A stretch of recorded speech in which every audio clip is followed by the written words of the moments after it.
natin ang bawang.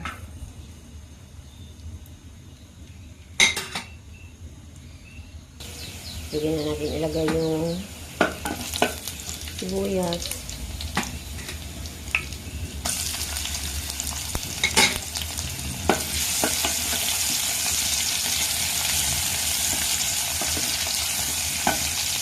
Pwede na natin ilagay yung sardinas, yung sabaw niya.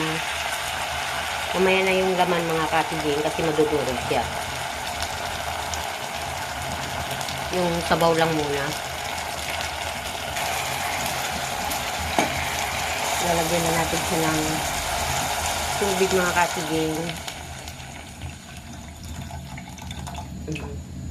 Tapos antayin muna natin kumulo. Kumulo na. Lagyan natin ng pampalasa.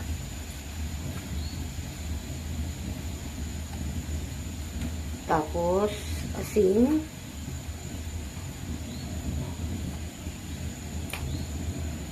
Tapos lagyan na natin yung miso mga katiging.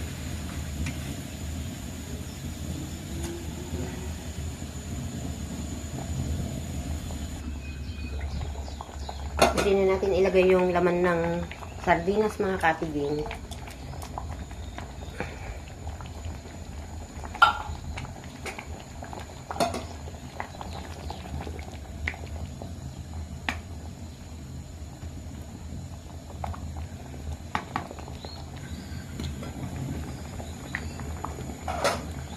Pwede na rin natin ilagay yung rocka, daon ng rocka.